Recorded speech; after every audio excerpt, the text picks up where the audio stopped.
ಬಹಳ ನಿರೀಕ್ಷೆ ಮಾಡಬೇಡ ಜಗತ್ತಿನಿಂದ. ಜಗತ್ತು ಹೇಗದ ಹಾಗೆ ಸ್ವೀಕಾರ ಮಾಡು. ಬಹಳ ನಿರೀಕ್ಷೆ ಮಾಡಬೇಡ. ನಿನ್ನ ತಲೆಯೊಳಗೆ ಏನೇನದ, ನಿನ್ನ ಕನಸಿಗೆ ಸಂಬಂಧ, ನಿನ್ನ ಕನಸಿಗೆ ತಕ್ಕಂಗೆ ಈ ಜಗತ್ತಲ್ಲ, ಜಗತ್ತಿಗೆ ತಕ್ಕಂಗೆ ಕನಸುಗಳನ್ನು ಕಾಣುವ ಮನುಷ್ಯ. ಬಹಳ ಅಪೇಕ್ಷಾ ಮಾಡಬೇಡ. Not to expect too much from the world, from the people.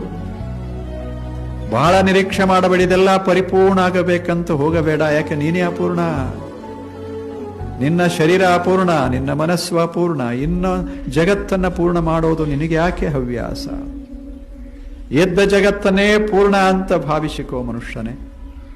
ಏನದಾರ, ಇಷ್ಟೆಲ್ಲ ಜನ ಅದಾರ, ಪೂರ್ಣ ಅಂತ ಭಾವಿಸಿಕೋ. ದೋಷಗಳನ್ನ, ಅದಕ್ಕೆ ಕೊರತೆ ಕೊರತೆ ಕೊರತೆಗಳನ್ನ ಹಿಂಗೆ ಹುಡುಕಾಡ್ತಾ ಹೋಗಬೇಡ. ಅದು ನಿನ್ನ ಜೀವನವನ್ನ ಕೆಡಿಸೀತು ಮನುಷ್ಯನೇ. ನಿನ್ನ ಬದುಕು ಮಹತ್ವದ್ದಲ್ಲೇನು, ಅದನ್ನ ಕೆಡಿಸ್ತೀಯ. ಜಗತ್ನಾಗ ಎಲ್ಲದ it is imperfect in a way. Except God nothing is perfect.